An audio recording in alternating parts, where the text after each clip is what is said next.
Good morning, afternoon, or evening, whenever you have been able to join into this sermon series.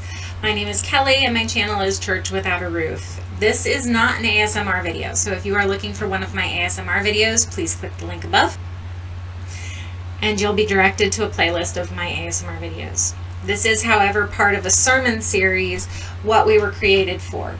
And so if you have not had an opportunity to listen to the first several sermons of that series, I suggest that you click the link above, which will take you to a playlist of those sermons. Then you can come back when you've seen the other sermons, or just stay here and enjoy this sermon. This sermon today is We Were Created for Rest. Now, once upon a time, I was a manager at a restaurant called McDonald's. And our goal was to get cars from entrance to exit in 90 seconds. We weren't alone in our quest to provide savings of precious time. You may have noticed the increased amount of products and services that are supposed to save time and money. Yet at the same time, many of us are burned out, depressed, and restless. Some of us would claim to be too busy to rest. Apparently our time savings products aren't really working. Is it possible that we not really lack time, but instead true rest? C.S. Lewis wrote of the serious yet gleeful determination to rub one's nose in the quiddity of each thing, to rejoice in it being so magnificently what it is. Jared Wilson expounds upon Lewis's thoughts. What we need is not a new time-saving gadget, but to find the rest that Jesus gives us. Our rest is disrupted. We can find this in Genesis 2, verses 1 through 3, and Ecclesiastes chapter 6, verses 1 through 7. What does the guy that plays 14 hours straight of video games have in common with the lady that works nonstop to keep her house spotless? They're both looking for true shalom, for peace, for rest. The guy wasting away playing video games is trying to find shalom in his inactivity, while the woman is trying to find it in activity. Neither one will end the day truly satisfied. On the seventh day, God rested. His rest was not due to fatigue, nor should we equate it to laziness or inactivity. Jared Wilson stated correctly that laziness is not rest. This is why there is no joy in it. God's rest is his invitation into a time of enjoyment. God created us to enjoy him and his good creation.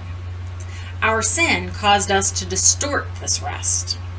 We either live restless lives fueled by sin's ambitions and constant work, or we withdraw into laziness. Neither provides the joy-fueled rest that God intended for us. We end up as one described by Solomon in Ecclesiastes 6, verses 1 through 7. We have the stuff we desire, and we are unable to find satisfaction in it. We cannot enjoy what we have because we haven't discovered lasting joy in God. But Jesus gives us true rest, and we find that in Hebrews chapter 4, verses 1 through 11. I've always seen a glimmer of Genesis 2, verses 1 through 3, and Hebrews 10, verses 11 through 13. When Jesus sat down at the right hand of God, he signaled completion. He finished his work much the same way as God did in Genesis 2. By his act of sacrifice, his work, we can truly enter into rest. It is this rest that Christ purchased, for which we can all strive in Hebrews 4. The Israelites who escaped slavery in Egypt did not enter God's rest because they failed to trust in the Lord.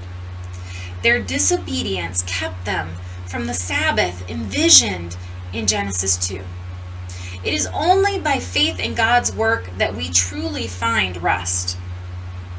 It is in His work and not in ours, whether through activity or inactivity, that we find our activity.